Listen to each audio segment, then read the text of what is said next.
এই ভিডিওতে দেখাবো কিভাবে নগদ থেকে টাকা অ্যাড করতে পারেন, নগদ পার্সোনাল থেকে। প্রথমে আমাদের অ্যাপসে যেতে হবে, অ্যাপসে গিয়ে অ্যাড ব্যালেন্সে ক্লিক করতে হবে, এরপরে মেন ব্যালেন্সটা সিলেক্ট করে কনফার্মে ক্লিক করতে হবে।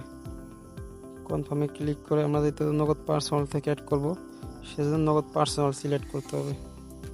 এরপরে অ্যামাউন্ট আমি 100 টাকা অ্যাড করে দেখাবো।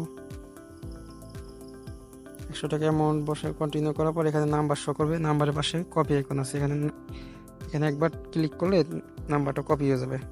এখান থেকে বের হয়ে আমাদের নগদ অ্যাপসে যেতে হবে, অ্যাপসে গিয়ে ওই নাম্বারটায় সাধারণভাবেই সেন্ড মানি করতে হবে, যেহেতু পার্সোনাল নাম্বার সেন্ড মানি করে দেব।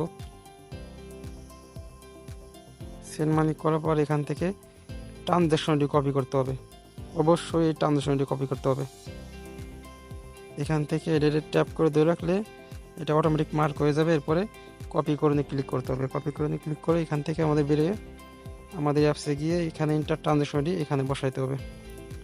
হালকা চাপ দিয়ে ধরে রাখলে পেস্ট লেখা আসবে, পেস্টে ক্লিক করে নিচে ভেরিফাইতে ক্লিক করলে সাথে সাথে ব্যালেন্সে টাকাটা অ্যাড হয়ে যাবে। এই যে আমাদের ব্যালেন্সে টাকাটা অ্যাড হয়ে গেছে।